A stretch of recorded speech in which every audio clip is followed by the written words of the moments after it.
There exists within the modern discourse of spiritual awakening a fundamental corruption, not of intent, but of method. The error is not that knowledge is pursued, but that knowledge has become mistaken for the work itself. What was once understood as preparatory has been elevated to final. What was meant to orient has been confused with arrival. The seeker accumulates doctrine as one might accumulate possessions, believing that the amassing of sacred terminology constitutes the transformation of consciousness. This is the substitution of map for territory, and it represents not merely a failure of practice, but a collapse of metaphysical understanding. This confusion is not native to the present age alone. It appeared in the late Alexandrian schools when Hermetic doctrine became subject to philosophical systematization without corresponding initiatic structure. It emerged among certain Gnostic communities when gnosis, direct knowing, degraded into gnostikos, the mere possessor of esoteric facts. The Neoplatonic academies witnessed students who could articulate the procession of hypostases from the One, yet remained utterly unaltered in their dispositional being. The early Kabbalists distinguished sharply between those who studied the Sephirot as intellectual architecture, and those who allowed that architecture to reconstruct the interior temple of consciousness. The question before us is not psychological, but ontological. It concerns not how one feels about spiritual matters, but what one is in relation to them. The Hermetic axiom, as above, so below, was never a statement of correspondence for contemplation. It was a demand for structural alignment. To know the pattern of the upper worlds without allowing that pattern to reorganize the lower is to render knowledge sterile. Information becomes obstacle. The mind fills with light that does not penetrate. In the traditions that preserve authentic initiatic method, transformation was never presented as the product of learning. It was presented as the product of ordeal, of deliberate passage through structured crisis, under the governance of metaphysical law. Knowledge served only to orient the aspirant toward the threshold. What occurred beyond the threshold was not an extension of study, but its negation, its alchemical inversion. Salt had to liquefy, sulfur had to combust, mercury had to coagulate anew. These were not metaphors for emotional states, but descriptions of actual reconfigurations within the subtle architecture of the soul. The modern error, then, is this: the belief that one can study the doctrine of transformation and thereby be transformed.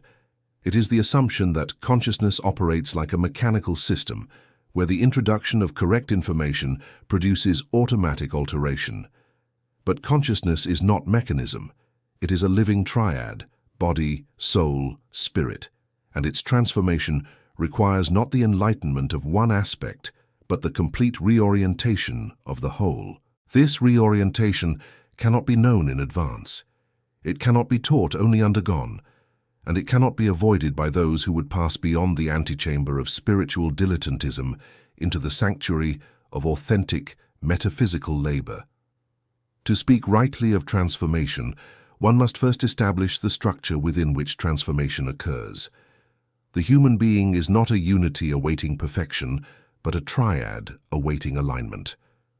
This is the doctrine of the three that appears with striking consistency across the traditions that preserve initiatic memory: Nefesh, Ruach, Neshamah in Kabbalistic anthropology, Salt, Sulfur, Mercury in Hermetic alchemy, Body, Soul, Spirit in Alexandrian metaphysics.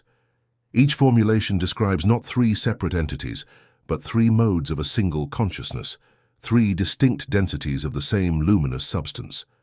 Nefesh, the vital soul, corresponds to the bodily principle, not the physical body itself, but the animating vitality that binds consciousness to material existence. It is instinctual, reactive, governed by appetite and attraction. It is salt in the alchemical schema, that which coagulates, densifies, gives form to the otherwise formless. Without Nefesh, consciousness cannot incarnate. Without salt, the work cannot begin. Yet to remain bound to this level alone is to live as mere nature, governed by forces one does not direct. Ruach, the rational soul, corresponds to the psychological principle, the seat of thought, emotion, will, and image-making. It is the domain of symbolic consciousness where meaning is constructed and deconstructed, where narratives are woven and unwoven. It is sulfur, that which burns, expands, desires. Ruach is the intermediary, the bridge between the fixed density of Nefesh below and the luminous simplicity of Neshamah above. It is here that most spiritual seekers dwell, mistaking the refinement of Ruach for the transformation of the whole. They cultivate beautiful philosophies, complex symbol systems, refined emotional states, but the structure itself remains unchanged. Neshamah, the divine soul, corresponds to the pneumatic principle, pure intellection beyond discursive thought, direct apprehension of the real without mediation of image or concept. It is Mercury, volatile, penetrating, the substance that dissolves and reconstitutes. Neshamah is not something to be achieved, but something to be revealed through the purgation of what obscures it. It is the still point, the silent center, the ground of being that was never absent but has been obscured by the turbulence of the lower modes. The Neoplatonic teaching reinforces this structure through the doctrine of emanation. From the One proceeds Nous, the divine intellect, self-contemplating and eternal. From Nous proceeds Psyche, the world soul, which generates and animates the cosmos. From Psyche emerges the material realm, where form and matter intertwine. The human being is a microcosm of this procession. Neshamah reflects Nous, Ruach reflects Psyche, Nefesh reflects the material principle. But the human suffers from a reversal of orientation. Consciousness, which should flow from Neshamah through Ruach to Nefesh, instead flows from Nefesh through Ruach and mistakes its own constructions for truth. Trinosophy does not synthesize these systems, but recognizes their shared testimony to a single metaphysical reality. The three are always present, but they are rarely aligned. Most human existence is characterized by the dominance of one mode over the others, or by their mutual conflict. The accumulation of spiritual knowledge without transformation occurs when Ruach is cultivated, when doctrines are learned, symbols are memorized, philosophies are debated, but Nefesh remains unintegrated and Neshamah remains unawakened. The middle swells with information, while the foundation and the summit remain unchanged. This produces the characteristic figure of modern spirituality, the person who knows everything and is nothing. The work of alignment cannot be accomplished through further learning. It requires a descent into Nefesh, a confrontation with its fixity, and a willingness to allow its dissolution. It requires the purgation of Ruach, the burning away of false constructions, the collapse of cherished meanings, and it requires the revelation of Neshamah, not as an achievement, but as a return to what was always primary. This is not a sequence of techniques. It is the structure of initiation itself, the archetypal journey that every authentic tradition has preserved in its own symbolic language. The disposition required is not enthusiasm, but sobriety, not belief, but doubt, not accumulation, but relinquishment. The adept does not seek experiences, but structure, does not chase visions, but attends to alignment, does not speak of attainment, but maintains silence regarding the work. For the work is not accomplished in the realm of discourse, but in the hidden recesses of the soul, where no witness can follow and no doctrine can substitute for passage. The movement from disalignment to alignment follows an inevitable pattern, one that cannot be circumvented by knowledge or hastened by will. It is the pattern of descent, confrontation, reorientation, and ascent, the fourfold structure that underlies every authentic initiatic process. To describe this pattern is not to provide a method, for method implies control. This is not controlled, it is undergone. The first movement is descent. Consciousness, which has identified itself with its constructions, with its beliefs, its narratives, its carefully cultivated self-image, must be brought into direct contact with what lies beneath those constructions. This is the descent into Nefesh, into the vital and instinctual substrate that Ruach has attempted to govern, through reason, morality, and spiritual aspiration. But Nefesh does not obey Ruach. It operates according to its own laws, and those laws are not rational. They are biological, rhythmic, cyclical. They are the laws of appetite, survival, and blind vitality. In Jungian language, this is the encounter with the shadow. But the shadow is not merely the repository of rejected traits. It is the totality of what has been excluded from the conscious structure, including dimensions of vitality and instinct that were never corrupt, only unacknowledged. The descent into Nefesh reveals not only darkness, but also power. Not only chaos, but also a kind of primordial order that precedes and exceeds the order of consciousness. To descend is to recognize that the spiritual persona one has constructed is a thin veneer over forces one has not mastered. This recognition produces confrontation. Confrontation is not combat. It is not the attempt to subdue Nefesh through greater force of will or more refined doctrine. Confrontation is the sustained attention to what is, without the mediating buffer of interpretation. It is the experience of being driven by forces one does not choose, of discovering that the supposed autonomy of the conscious self is largely illusory. This is profoundly destabilizing. The seeker who has accumulated vast spiritual knowledge discovers that this knowledge provides no protection, no leverage, no advantage in this confrontation. In fact, the knowledge itself is revealed as one of the constructions that must be suspended. The alchemical texts describe this as the nigredo, the blackening, the phase of putrefaction where the prima materia decomposes. The matter must rot before it can be purified. The soul must encounter its own dissolution before it can be reconstituted. This is not a psychological state to be managed or overcome. It is a metaphysical necessity, the structural requirement for transformation. Without decomposition, there is no separation of the pure from the impure. Without separation, there is no recombination into a higher unity.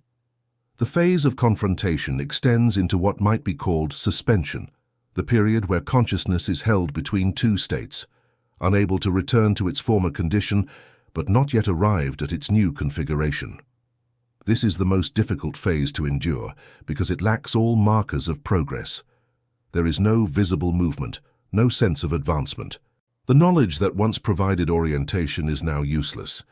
The identity that once provided stability has collapsed. The aspirant stands in emptiness, without reference, without meaning, without even the consolation of purposeful suffering. This is suffering without narrative, ordeal without heroism. In Kabbalistic terms, this is passage through Darth, the non-sephira, the abyss that separates the upper triad from the lower. Darth is not a place but a threshold, a zone of dissolution where all forms disintegrate before the possibility of reformation emerges. One does not cross Darth through effort. One endures Darth through surrender to the process that exceeds personal will.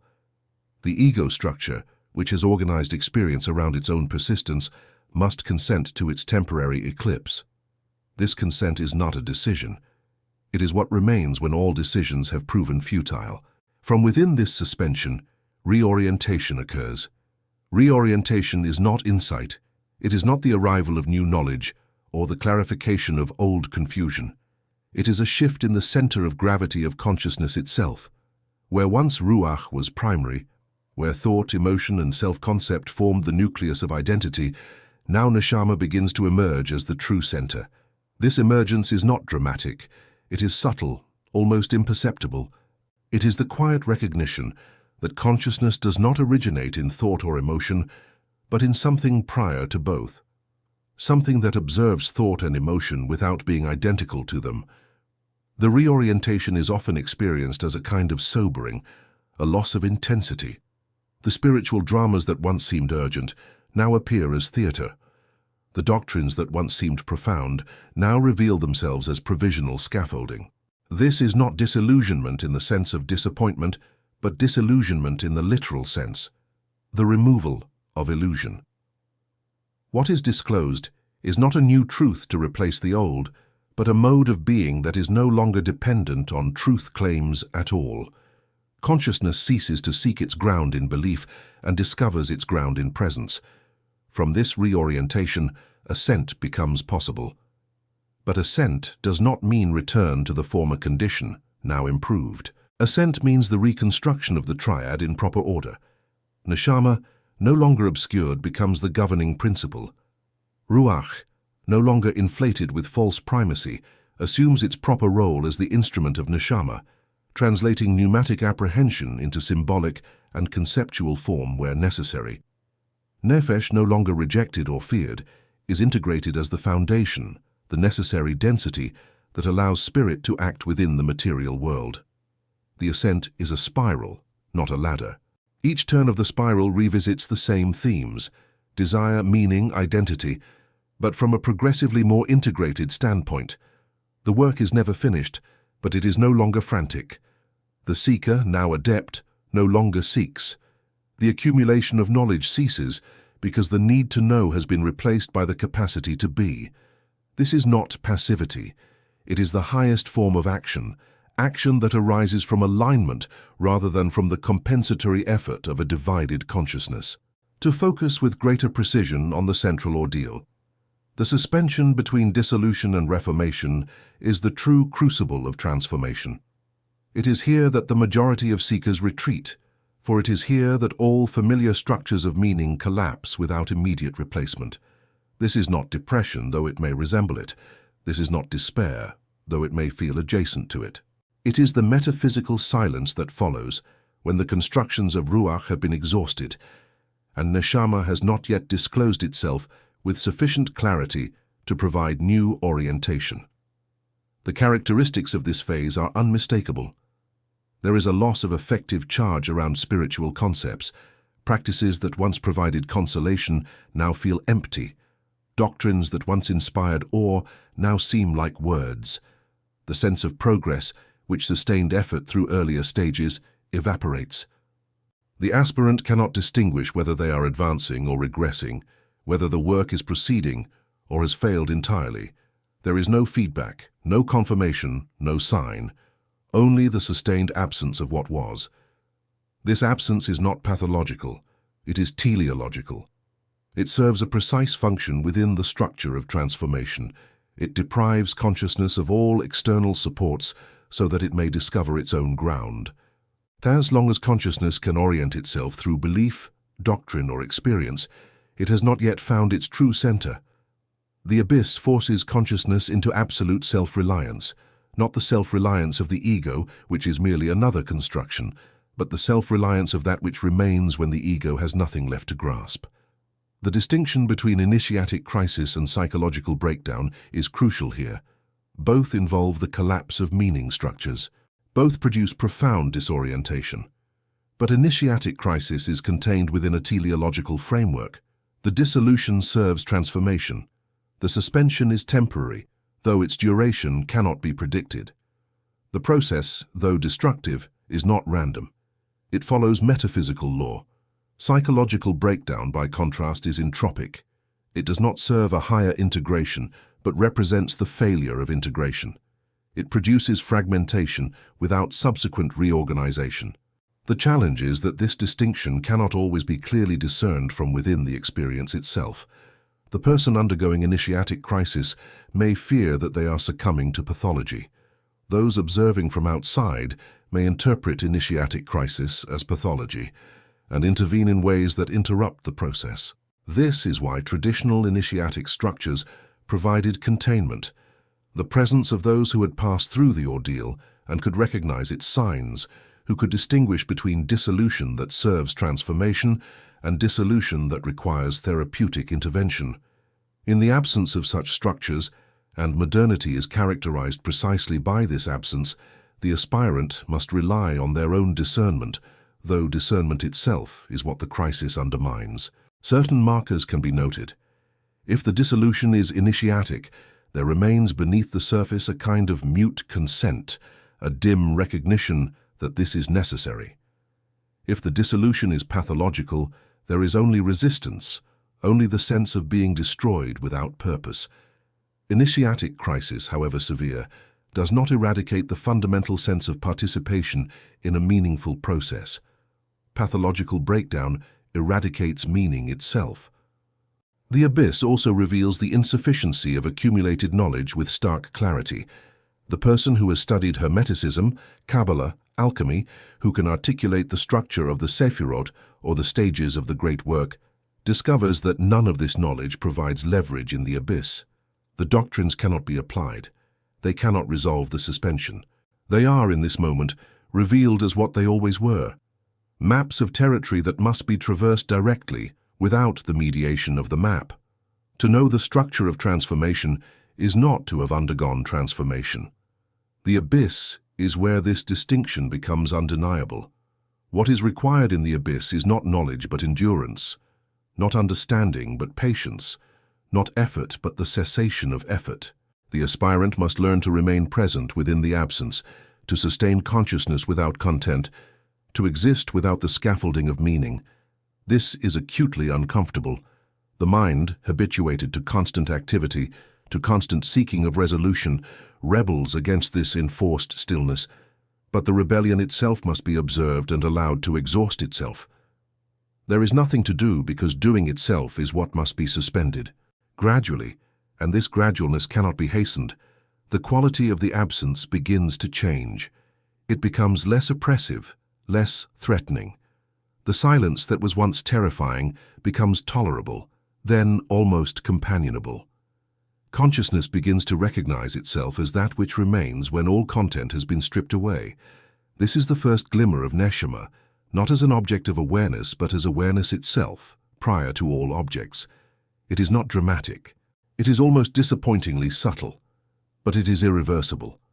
Once consciousness has recognized its own ground, it cannot fully forget, even if the recognition fades, and must be rediscovered repeatedly.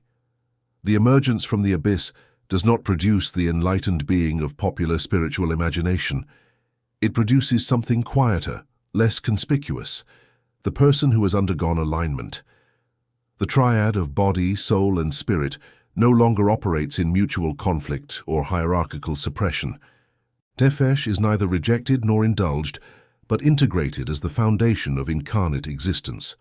Ruach is neither inflated into false sovereignty nor dismissed as illusory, but recognized as the necessary instrument through which Neshamah acts within the domain of form and symbol. Neshamah is neither sought after as an acquisition nor mistaken for personal achievement, but simply allowed to be what it has always been, the silent center, the ground of presence. This alignment manifests not in extraordinary experiences, but in a transformation of ordinary action. The person who has undergone the work acts with a different quality, not more powerfully in the external sense, but more congruently with what is. There is less internal friction, less compensatory effort, less need to prove or justify. Speech becomes more economical. Where once there was compulsive talking about spiritual matters, now there is increasing silence. Not the silence of ignorance or suppression, but the silence of one who has recognized that the most essential things cannot be said, and that the attempt to say them often distorts them. The ethics that emerge from this alignment are not prescribed from without, but arise organically from the structure itself. When consciousness is no longer divided against itself, when Nefesh is integrated rather than repressed, when Ruach serves Neshamah rather than attempting to replace it, ethical action ceases to be a matter of obedience to external codes and becomes simply the natural expression of unified being. This is not moral laxity. It is the dissolution of the gap between principle and practice, between ideal and actual. The person acts rightly not because they have learned rules, but because their interior structure now reflects the order they once studied only conceptually. Responsibility also transforms. The aligned individual recognizes with increasing clarity the extent to which consciousness participates in the construction of experienced reality. This is not solipsism. It does not deny the objective existence of the world, but it recognizes that the world as experienced is always a collaboration between perceiver and perceived, between subject and object. With this recognition comes the burden of authorship. One can no longer entirely blame circumstances, other people, or cosmic injustice for the quality of one's experience. The locus of causality shifts inward. This is not a comfortable recognition, but it is a liberating one.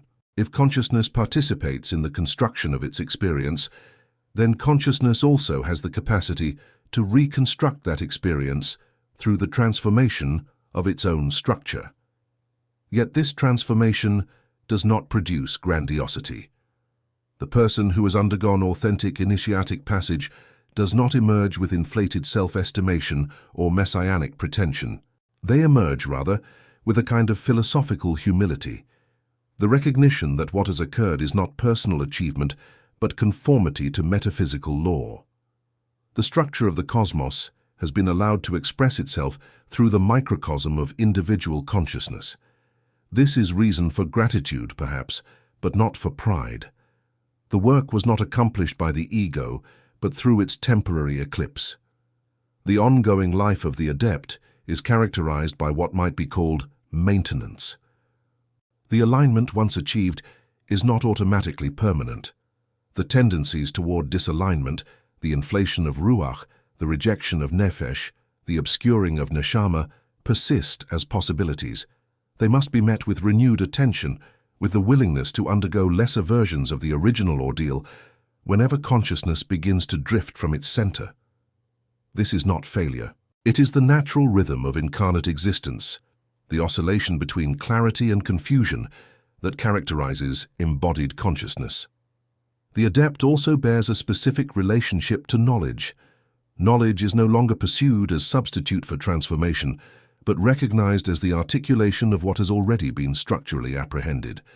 Doctrine becomes the symbolic expression of direct metaphysical insight, not its replacement.